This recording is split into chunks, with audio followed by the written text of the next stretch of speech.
दोस्तों, कहानी की शुरुआत होती है 1967 के समय से, जब धरती से मार्स पर जाने के लिए व्लादिमीर को स्पेसक्राफ्ट के जरिए लाल ग्रह यानी कि मार्स पर भेजा जा रहा था। मगर नासा की ये कोशिश तब नाकामयाब हो गई जब कॉमरोव का स्पेसक्राफ्ट अचानक से टेक्निकल इश्यू का सामना करता है और एक झटके में उनका शिप पूरी तरह से आग के गोले में तब्दील हो जाता है। अब स्पेसक्राफ्ट के साथ कॉमरोव की मार्स पर जाने की पहली कोशिश उनकी मौत के साथ अधूरी रह जाती है। इस दिन के बाद कॉमरोव को एक लेजेंड की तरह माना जाने लगा था, क्योंकि उन्हें पहले से ही पता था कि वो मार्स पर जाते वक्त अपनी मौत के साथ खेल रहे थे और इसी के साथ कई साल बीत जाते हैं। अब प्रेजेंट समय में बिलियनियर मेयर की सहायता से एक बार फिर से मार्स पर जाने की तैयारी की जाती है, जहां मेयर ने इस जर्नी को पूरा करने के लिए अपनी पूरी संपत्ति को दांव पर लगा दिया था। दरअसल मेयर एक बिलियनियर है और उसने 4 साल पहले से मार्स पर जाने की सोच रखी थी, मगर उसके इस मकसद के पीछे कई राज भी छुपे हुए थे, जिन्हें हम कहानी में आगे देखेंगे। और इसी मकसद को तो पूरा करने के लिए मेयर अपने सभी पैसे और जायदाद को दांव पर लगा देता है। मगर इस सफर को पूरा करने के लिए उन्हें अपने शिप के लिए एक अहम एस्ट्रोनॉट की जरूरत पड़ने वाली थी। एक दिन जीन आम दिनों की तरह टीवी पर न्यूज देख रही होती है, तभी उसे बिलियनियर मेयर की तरफ से उसे मार्स पर जाने के लिए चुना जाता है और जीन इस मौके को बिना देरी किए हाँ कर देती है। इसी तरह जीन के साथ बाकी एस्ट्रोनॉट्स को मार्स के सफर के लिए भेज दिया जाता है। समय के साथ साथ 10 महीने बीत जाते हैं, जब स्पेसशिप और मार्स की लैंडिंग में सिर्फ 24 घंटे का फासला रह जाता है। इस समय पर सभी एस्ट्रोनॉट्स को एक चौंकाने वाली खबर से रूबरू करवाते हैं। दरअसल उनका सपना था कि वो और उनके साथी मार्स पर जाने वाले पहले एस्ट्रोनॉट्स बने, मगर 2 हफ्ते पहले जिलियन नाम की एक कंपनी ने अपने एस्ट्रोनॉट्स को पहले ही मार्स पर भेज दिया था। इस खबर ने सभी के होश उड़ा दिए थे, क्योंकि जहां मेयर ने अपने सारे पैसे लगाए थे, वहीं बाकी लोगों ने फर्स्ट मैन ऑन मार्स का सपना सजाया हुआ था। तभी मार्स उन्हें एक क्लिप दिखाता है, जिसे उन्होंने जिलियन स्पेस Z1 के क्रूमेट से हासिल किया था। इस क्लिप में जिलियन के क्रूमेट के रिकॉर्डिंग थे, जब उसे 2 हफ्ते पहले मार्स के लिए भेजा गया था। मगर उस व्यक्ति के मार्स पर पहुंचने के बाद उसके साथ कुछ हादसा हो गया, जिसके बाद वो रहस्यमयी तरह से गायब हो गया। लेकिन दुर्भाग्यवश उसने एक वीडियो रिकॉर्ड कर लिया था, जिसमें उसने बताया कि मार्स पर एक बड़ा खतरा उन सभी का इंतजार कर रहा है। अब इस क्लिप की सारी जानकारी देख सभी एस्ट्रोनॉट्स मार्स पर जाने से मना कर देते हैं, मगर मेयर इस बात को लेकर राजी नहीं होता। इसलिए वो इस मिशन को जारी रखने का ऑर्डर देता है, ताकि वो मार्स पर जाकर उन सभी फंसे हुए एस्ट्रोनॉट्स की मदद कर सके, जो Z1 में सवार तो थे, लेकिन उनके मार्स पर जाने के बाद उनकी कोई जानकारी नहीं मिली। अब समय के साथ मार्स पर पहुंचने का सिर्फ आधा घंटा रह गया था। तभी कैप्टन ने स्पेस AI आयरीन से मार्स पर लैंडिंग के लिए पूरी तैयारी करने को कहा, और इसी के साथ सभी एस्ट्रोनॉट्स अपनी पूरी तैयारी के साथ मार्स को पहली बार देखने के लिए रेडी हो जाते हैं। मगर ठीक लैंडिंग से पहले उनके शिप में कुछ गड़बड़ी होने लगती है, जहां उनका शिप अपने पिछले हिस्से से डिटैच नहीं हो पाता।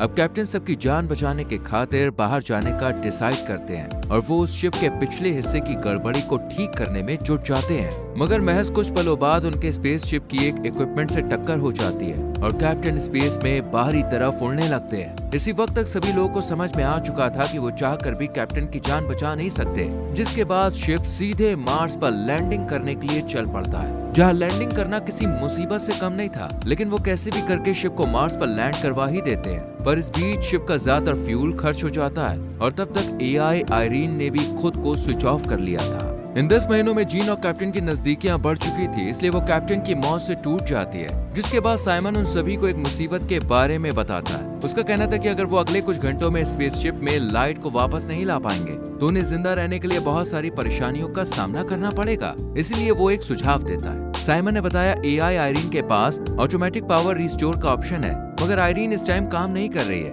इसलिए हमें मैनुअली स्पेसशिप को रिस्टोर करना होगा। अब स्पेसशिप को रिस्टोर करने के लिए उन्हें Z1 की शिप को ढूंढकर वहां से बैटरीज को लाना होगा, जिसके बाद वो उसके इस्तेमाल से अपने शिप पर लाइट की व्यवस्था को वापस ला सकते हैं। अब इस काम को अंजाम देने के लिए कुछ एस्ट्रोनॉट्स रोवर्स की मदद से Z1 को ढूंढने निकल पड़ते हैं, मगर उन्हें शिप के बजाय एक पड़ा हुआ घायल शख्स मिलता है। जीन बड़ी हिम्मत के साथ उस शख्स को अपने साथ लाने का डिसाइड करती है, पर तभी जीन को उस शख्स के बगल में एक ब्लैक बॉक्स मिलता है। इस तरह वो सभी एस्ट्रोनॉट्स उस शख्स के साथ अपने स्पेसशिप पर वापस आ जाते हैं, मगर एस्ट्रोनॉट यान शिप को खोलने से मना कर देता है, क्योंकि वो जानता है कि स्पेसशिप में ऑक्सीजन की कमी है, इसलिए वो उन्हें अंदर दाखिल करके खुद की जान को मुसीबत में नहीं डालना चाहता था। मगर तभी साइमन, जो अब तक आयरीन को रिबूट करने में हर बार नाकामयाब हो रहा था, वो अचानक से उस अनजान शख्स के होश में आते ही खुद ब खुद आयरीन को रिबूट कर देता है। इस पल के बाद यान को अपनी गलती का एहसास होता है, जिसके बाद उस अनजान शख्स की जांच शुरू हो जाती है। जहां उसकी जानकारी पाकर सभी लोगों के होश उड़ जाते हैं। असल में वो अनजान शख्स खुद कोमरोव था,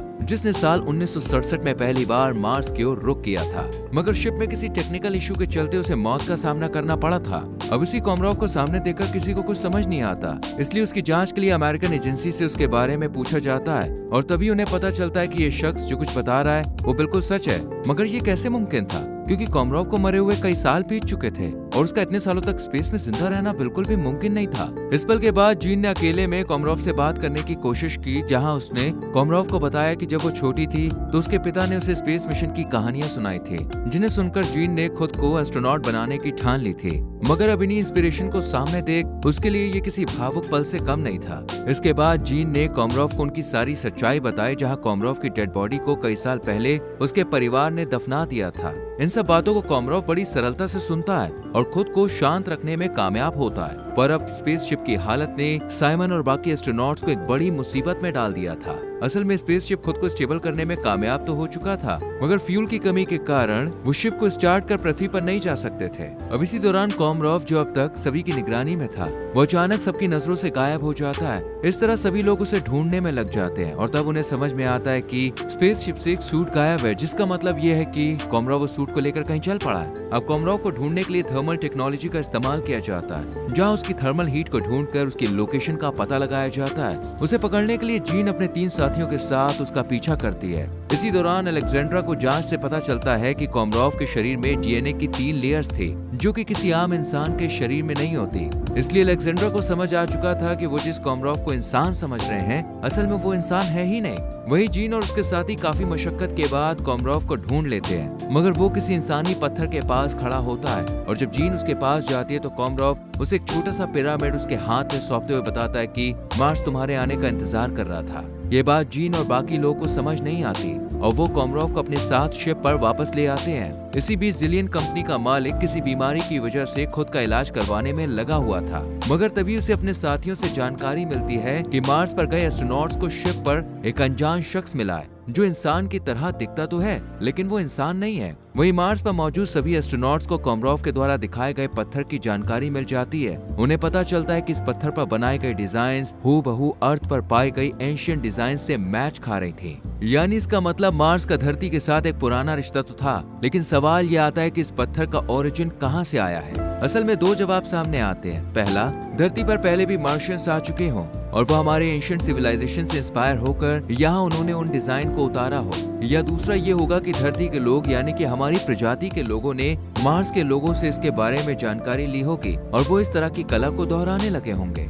इस सवाल ने लोगों को खुद के अस्तित्व पर सवाल खड़ा करने के लिए मजबूर कर दिया था। वहीं शिप पर मौजूद लोग इस बात से परेशान थे कि वो चाह कर भी वापस पृथ्वी पर नहीं जा सकते थे, मगर तब तक जिलियन ओनर गोल्डस्टीन अपने दूसरे शिप जेटा-2 को जांच के लिए मार्स पर भेज देता है, ताकि वो उस अनजान शख्स के बारे में जान सके।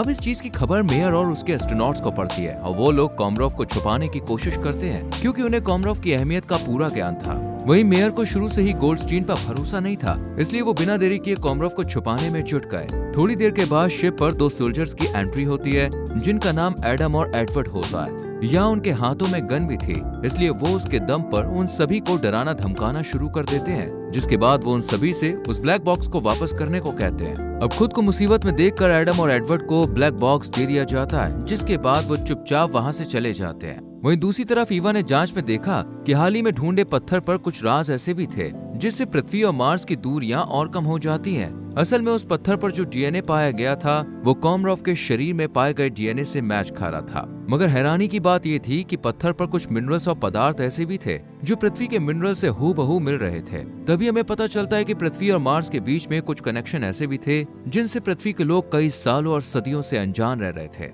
अब तक ईवा ने जो कुछ भी जानकारी इकट्ठी करी थी, वो एक ऐसा खुलासा था जिस जानकर पृथ्वी के लोग हैरान हो सकते थे, और इससे सबसे ज्यादा फायदा उस कंपनी और इस बात को बताने वाले को मिल सकता था। वह यान समय के साथ खुद को स्पेसशिप में फंसते हुए देख रहा था और उसने वहां से जाने का मन बना लिया था, इसलिए उसने इस जानकारी को अपने फायदे के लिए इस्तेमाल करना चाहा। वो सोचता है कि वो इस जानकारी को गोल्डस्टीन के भेजे गए गार्ड्स के साथ शेयर करेगा, ताकि वो बदले में उनसे खुद को और बाकी लोगों को पृथ्वी पर ले जाने की एक्सचेंज डील कर सके। पर यान की ये बात महज सोचने तक ही रह जाती है, क्योंकि शिप में कुछ एस्ट्रोनॉट्स ऐसे भी थे जिन्हें इस खुफिया जानकारी की अहमियत पता थी, और वो इस जानकारी को किसी भी दूसरे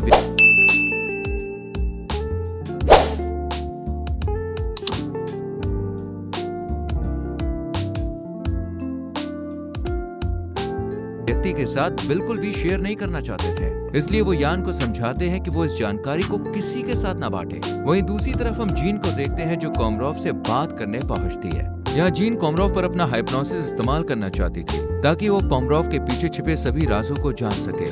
अब जीन कोमरोव से हाइप्नोसिस की परमिशन लेती है, जहाँ कोमरोव शुरू में कुछ अटपटी बातें करता है जिससे जीन को कुछ भी समझ नहीं आता, मगर आखिर में कोमरोव खुद ब खुद हाइप्नोसिस के लिए तैयार हो जाता है। जिसके बाद जीन धीरे से कोमरोव पर अपना जादू चलाने लगती है, जहाँ वो उसे अपनी पुरानी यादों में जाने को कहती है। तब कोमरोव उस पल को याद करने लगता है जब वो अपने स्पेसक्राफ्ट से मार्स की तरफ बढ़ रहा होता है, मगर बीच रास्ते में उसके स्पेसक्राफ्ट में आग लग जाती है और स्पेसक्राफ्ट क्रैश होकर आग के गोले में तब्दील होने लगता है और उसी गर्मी के पल को कोमरोव फिर से महसूस करने लगता है। इस समय कोमरोव और जीन के बीच कई सारी सीक्रेट बातें होती हैं, जहां कोमरोव उसे बताता है कि कैसे मार्स उसके आने का सदियों से इंतजार कर रहा था। वहीं दूसरी तरफ शिप पर 2 एस्ट्रोनॉट्स की एंट्री होती है जिनका नाम एलन और जेमा था। यहाँ ये दोनों जिलियन कंपनी के द्वारा भेजे गए थे ताकि वो इनके शिप को ठीक कर सके, पर तभी हमें पता चलता है कि जेमा का मेयर के साथ कुछ पुराना रिश्ता रह चुका है। कुछ साल पहले जेमा मेयर के लिए काम किया करती थी, यानी कि वो इस शिप पर आने वाले उन एस्ट्रोनॉट्स में शामिल होने वाली थी, मगर किसी चीज ने उसे मेयर के साथ काम करने से रोक दिया था और इसका खुलासा भी कुछ पल बाद ही हो जाता है जब जेमा मेयर की असलियत सबके सामने लाती है। वो बताती है कि आज से ठीक 4 साल पहले मेयर का मार्स पर सर्चिंग मिशन चल रहा था, जिस बीच रोवर के जरिए मेयर को एक चौंका देने वाली तस्वीर मिलती है और वो तस्वीर किसी और की नहीं बल्कि खुद जीन की ही थी और यही वजह थी जिस कारण उसने जीन को इस मिशन पर लाने की ठानी। इस सीन से एक बात साफ हो जाती है कि जीन का मार्स के साथ कुछ न कुछ रिलेशन तो जरूर है, मगर पूरी सच्चाई क्या है ये हमें आगे पता चलेगा। वहीं जीन, जो कि मेयर के मकसद से बिल्कुल अनजान थी, मार्स के लिए निकल पड़ती है, मगर उसे भी जल्द ही पूरी सच्चाई का पता लगने वाला था। यहाँ पर हमें पता चलता है कि मेयर ने सभी लोगों से असली वजह और कारण छिपा कर रखा था और वहीं जीन का इस मिशन में बहुत बड़ा रोल इस्तेमाल होने वाला था। खैर, इस बात को जानने के बाद यान का मेयर से पूरी तरह से विश्वास उठ जाता है और वो खुद को धरती पर ले जाने के लिए उसके खिलाफ खड़ा हो जाता है। यहाँ तक कि यान ने यह ठान लिया था कि वो मेयर के इस मिशन में कोई सहयोग न करके गोल्डस्टीन की मदद करेगा ताकि वो उसके जरिए पृथ्वी पर वापस जा सके। इसी बीच जेमा और एलन शिप को ठीक करने में लग जाते हैं, मगर यहाँ जेमा ने देखा कि एआई आयरीन उनके एक्सेस को इस्तेमाल करने से रोक रही थी। अब इसकी जड़ तक जाने के लिए साइमन एआई के डेटा को खंगालने लगता है, जहाँ उसे पता चलता है कि आयरीन अब खुद को इवॉल्व करते हुए समय के साथ बदल रही थी। वहीं दूसरी तरफ जीन को कोमरोव के जरिए पता चलता है कि वो पृथ्वी और मार्स के बीच में एक अहम लिंक का किरदार निभा रही है, इसलिए जीन को अपने अस्तित्व पर शक होने लगता है, जिसके बाद कोमरोव उसे एक लोकेशन की जानकारी देता है और बताता है कि जब तुम इस लोकेशन पर जाओगी तो तुम्हें वहाँ सभी रहस्यों का जवाब मिल जाएगा। अगले सीन में हम जीन और कोमरोव को देखते हैं, जहाँ कोमरोव पर हाइप्नोसिस चल रहा था, मगर तभी बीच में कुछ ऐसा हुआ जहां कोमरोव ने जीन को कुछ ऐसी बात बता दी जिन्हें सुनकर उनके होश उड़ गए और कुछ समय बाद वो अपने सामान को लेकर वहां से निकल पड़ती है। वहीं जब साइमन को उसकी नामौजूदगी की खबर मिलती है तो वो उसकी चिंता करते हुए जीन को ढूंढने का फैसला करता है। इसी दौरान वो जेमा को भी अपने साथ ले जाता है। वहीं मेयर के जरिए यान को समझाया जाता है कि उसे किसी भी जिलियन सोल्जर को अपने शिप के अंदर दाखिल होने से रोकना होगा। इसी तरह जीन पैदल चलते हुए एक पिरामिड की शेप में बने पत्थर के पास पहुंच जाती है। यहाँ पर कुछ समय रुकने के बाद वो आगे की ओर निकल पड़ती है और सिर्फ कुछ पलों के बाद उसे एक दुर्घटना का सामना करना पड़ता है। दरअसल जीन का एक पैर कुछ पत्थरों के बीच में फंस जाता है। जब जीन अपने आखिरी पलों को गिन रही थी तभी वहाँ साइमन और जेमा पहुंच जाते हैं और वो दोनों उसकी सही समय पर जान बचा लेते हैं। इस तरह जीन की जान बचाने के बाद वो तीनों जीन के इशारों पर अपने आगे के सफर को स्टार्ट कर देते हैं। वहीं शिप पर यान के सामने एडवर्ड और एडम आ जाते हैं और वो अंदर आने के लिए यान से गेट खोलने के लिए कहते हैं, मगर यान को मेयर की बात याद आती है और वो कुछ समय तक सोच विचार करने लग जाता है। इसी दौरान मेयर और बेसिल एआई आयरीन की जांच शुरू कर देते हैं और तब बेसिल आयरीन को फिर से रीबूट करने का डिसाइड कर लेता है। वहीं दूसरी तरफ यान काफी सोच विचार के बाद शिप के गेट को खोलकर उन सोल्जर्स को अंदर आने देता है। दरअसल उसका सोचना था कि वो कोमरोव को उनके हवाले करके अपने आप को उनके साथ शामिल कर लेगा और तब वो उसे अपने साथ धरती पर वापस ले जाएंगे। फिर एडम और एडवर्ड के अंदर आने के बाद वो दोनों सभी लोग को कैद कर लेते हैं, जिसके बाद वो कोमरोव को अपने साथ ले जाने का फैसला करते हैं। मगर तभी बेसिल एआई आयरीन को पूरी तरह से रिबूट कर देता है, जिसके कारण शिप की सभी लाइट्स ऑफ हो जाती हैं और तभी अचानक कोमरोव उन दोनों सोल्जर्स की आंखों के सामने से छू मंतर हो जाता है। फिर एडम और एडवर्ड को कुछ भी समझ में नहीं आता, इसलिए वो शिप पर मौजूद सभी लोगों से सच उगलवाने की ठान लेते हैं। मगर तभी अलेक्जेंड्रो को अपने कंप्यूटर से जानकारी मिलती है कि मार्स पर एक खतरनाक तूफान उनकी तरफ बढ़ रहा है। यहाँ एडम और एडवर्ड को अपनी जान प्यारी थी, इसलिए वो बाकियों को यहीं छोड़कर अपने शिप पर वापस जाने का फैसला करते हैं। मगर तभी अचानक यहाँ कोमरोव आ जाता है अब कोमरोव उन्हें बताता है कि वो उन दोनों के साथ पृथ्वी पर जाने के लिए तैयार है, जिसके बाद एडम और एडवर्ड उसे अपने साथ ले जाने लगते हैं। मगर इस बीच यान उन दोनों से उसे भी अपने साथ ले जाने को कहता है, पर एडम उसकी बातों को अनसुना कर वहाँ से जाने लगता है। अब ये बात यान को अच्छी नहीं लगती, इसलिए वो उन्हें कहता है कि अगर वो उनकी मदद ना करता तो वो कोमरोव को कभी भी हासिल नहीं कर पाते, इसलिए उन्हें उसे भी अपने साथ ले जाना चाहिए। पर हर मुमकिन कोशिश के बावजूद भी एडम उसे अपने साथ ले जाने से इनकार कर देता है, जिसके बाद यान उन पर अपनी गन तान देता है और उनसे मदद करने को कहता है, पर एडम इस पर भी उनकी बात सुनने से इनकार कर देता है। एडम उसे समझाता है कि अगर वो गोली शूट करता है तो वो शिप को डैमेज कर देगा, जिसके कारण वो अपनी जान के साथ साथ बाकी सबकी भी जान खतरे में डाल सकता है। अब यान के सामने दो रास्ते थे, या तो वो गन को नीचे करके अपने साथियों की जान बचाए, या वही गन से शूट करके हर किसी की जान को खतरे में डाल दे। लेकिन यान तीसरे रास्ते को चुनते हुए कोमरोव के सीने में गोली मारता है, जिस कारण कोमरोव ऑन द स्पॉट घायल होकर नीचे गिर जाता है। वहीं दूसरी तरफ जब जीन और उसके साथी घूमते घूमते एक बंकर में दाखिल हो जाते हैं तो अचानक जीन के सीने में दर्द होने लगता है। यहाँ पर हमें पता चलता है कि कोमरोव और जीन के शरीर में कुछ न कुछ लिंक था, इसलिए कोमरोव की चोट लगने पर जीन को भी ठीक उसी जगह दर्द का सामना करना पड़ता है। अब साइमन जीन की हालत देख उसकी मदद करने की सोच लेता है, यहाँ तक कि वो मार्स जैसे ग्रह पर अपने हेलमेट को उतार देता है। मगर साइमन को असल हैरानी तब होती है जब उसे सांस लेने में किसी भी दिक्कत का सामना नहीं करना पड़ता। ये कोई करिश्मा था या कोई रहस्य, भगवान ही जाने। पर साइमन इस मौके का सही फायदा उठाता है और वो जीन को सांस देने लगता है। इस तरह काफी मेहनत के बाद जीन की आंखें खुल जाती हैं। वहीं दूसरी तरफ काफी मशक्कत के बाद भी कोमरोव की जान बच नहीं पाती। अब इस रहस्य का जल्द ही खुलासा भी होने वाला था। जीन और उसके साथी एक रोशनी का पीछा करते हुए एक खूबसूरत सी जगह पे पहुंच जाते हैं, जहां उन्हें अपने सामने कोमरोव दिखाई देता है जो जिंदा खड़ा था। यहाँ कोमरोव का जिंदा होना हमारे लिए बड़ी ही हैरानी की बात थी। वहीं जीन और बाकी लोग इस बात से अनजान थे कि कोमरोव की पहले ही मौत हो चुकी है। असल में सामने वाला कोमरोव मार्स के कई अनसुलझे रहस्यों में से एक और रहस्य था। अब वो भी बिना शक किए सामने खड़े कोमरोव से उसके यहाँ आने के बारे में पूछता है, जिस पर सामने खड़ा कोमरोव अब एक बड़े रहस्य से पर्दा उठाना शुरू कर देता है। उसने बताया कि कैसे मार्स पर कई सदियों पहले एक प्रजाति रहा करती थी, मगर समय के साथ साथ उनके रिसोर्सेज खत्म हो रहे थे, जिस कारण उन्हें एक दूसरे को मारकर जिंदा रहना पड़ रहा था। मगर हैरानी की बात तो ये थी कि वो प्रजाति कोई और नहीं बल्कि खुद इंसानों की थी। असल में इंसानों ने मार्स पर पहला कदम नहीं रखा था, बल्कि मार्स की प्रजातियों ने धरती पर पहला कदम रखा था, जहां उन्होंने धरती को अपने वंशज से भर दिया था। यानी कि मार्स की प्रजाति हम इंसानों की पुश्ते हैं। इसी बीच हम मेयर को देखते हैं जो खुद को एडम से छुपाते हुए जीन की तलाश में यहाँ तक पहुँच जाता है। मेयर जब कोमरोव को जिंदा देखता है तो उसके होश उड़ जाते हैं। वहीं सामने खड़ा कोमरोव अपने आगे की बात बताता है, जहाँ मार्स और खुद उसने जीन के यहाँ आने के लिए कई सालों का इंतजार किया है। अब ये बात आगे चल ही रही होती है कि तभी वहाँ पर एडम भी पहुँच जाता है। असल में एडम ने मेयर के एब्सेंस को भांप लिया था और इसीलिए वो उनका पीछा करते हुए यहाँ तक पहुँच गया था। वहीं एडम के हाथ में गन थी, जिसकी बदौलत वो मेयर को धमकी देने लगता है, लेकिन तभी जीन मेयर के सामने आकर उनकी जान बचाने की कोशिश करता है। इसी बीच वो कोमरोव से उसकी मदद मांगती है ताकि वो मेयर की और खुद की जान बचा सके। असल में कोमरोव चाहता था कि जीन वापस धरती पर जाकर इस बात का डिसीजन ले कि ह्यूमैनिटी को जिंदा रहने के लिए एक दूसरे चांस की जरूरत है या नहीं। कोमरोव जीन को मरता हुआ नहीं देख सकता था और तभी अपनी इमेजिनरी पावर के इस्तेमाल से वो एडम की ऑक्सीजन सप्लाई को ब्लॉक कर देता है और इस तरह एडम की दम घुटने की वजह से मौत हो जाती है। इसके बाद जीन और बाकी लोग सुरक्षित अपने शिप की ओर निकल पड़ते हैं। वहीं शिप पर अलेक्जेंड्रा ने एडवर्ड और अपने साथी यान की जान ले ली थी, क्योंकि वो दोनों लोग बाकी सभी के लिए मुसीबत बनते जा रहे थे। वहीं जब जीन और बाकी लोग शिप पर वापस आते हैं तो उन्हें यान की डेड बॉडी दिखाई देती है। अलेक्जेंड्रा उन्हें बताती है कि यान ने उनकी जान बचाने के लिए खुद की कुर्बानी दे दी है। खैर, इस पल के बाद जैमा अपने शिप जेटा 2 पर जाती है ताकि वो अकेले ही धरती पर वापस जा सके। वहीं जीन का शिप पृथ्वी पर कनेक्ट नहीं हो पाता, इसलिए वो सभी लोग जैमा से कांटेक्ट करते हैं ताकि वो तूफान के आने से पहले उसे अपने साथ आने के लिए मना सके। मगर काफी कोशिशों के बावजूद भी उनका जैमा का शिप से कोई कनेक्शन नहीं बन पाता, इसलिए वो सभी रोवर पर सवार होकर उसके शिप की ओर निकल पड़ते हैं। वहीं जेटा 2 के करीब आने पर उनका जैमा के शिप से कनेक्शन मैच हो जाता है।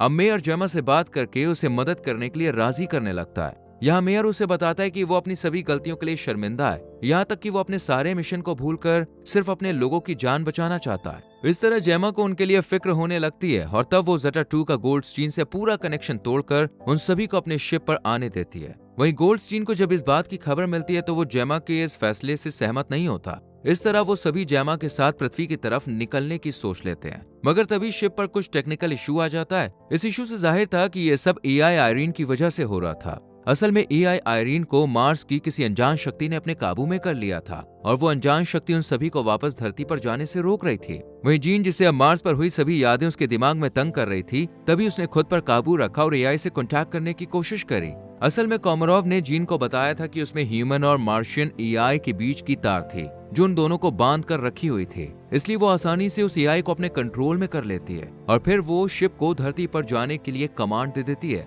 मगर तभी शिप के सामने एडम आ जाता है, जिसे देखकर सभी लोग हैरान हो जाते हैं। वो शिप को डैमेज करने लगता है, लेकिन जीन ने सोच लिया था कि वो बाहर जाकर उसका सामना करेगी, इसलिए वो अगले ही पल एडम के सामने चली जाती है। अब जीन एडम से लड़कर उसे रोकने में कामयाब हो जाती है, मगर तब तक शिप अपने टेक ऑफ के लिए पूरी तरह से रेडी हो जाता है। अब जीन समझ जाती है कि वो चाहकर भी अपने शिप पर वापस नहीं जा सकती, इसलिए वो अपने आखिरी पलों में सभी दोस्तों को अलविदा कहकर खुद का बलिदान दे देती है। इस तरह जीन को मार्स पर छोड़कर वो शिप पृथ्वी की ओर निकल पड़ता है। वहीं कहानी के अंत में गोल्डस्टीन अपनी बीमारी से रिकवर हो जाता है और वो खुद मार्स पर जाने का फैसला करता है। तो दोस्तों, इसी के साथ इस कहानी का अंत हो जाता है। आपको ये कहानी पसंद आई हो तो हमारे चैनल फिल्म एडिक्ट को सब्सक्राइब करना बिल्कुल ना भूलें। जल्दी मिलते हैं एक नई वीडियो के संग, तब तक के लिए धन्यवाद।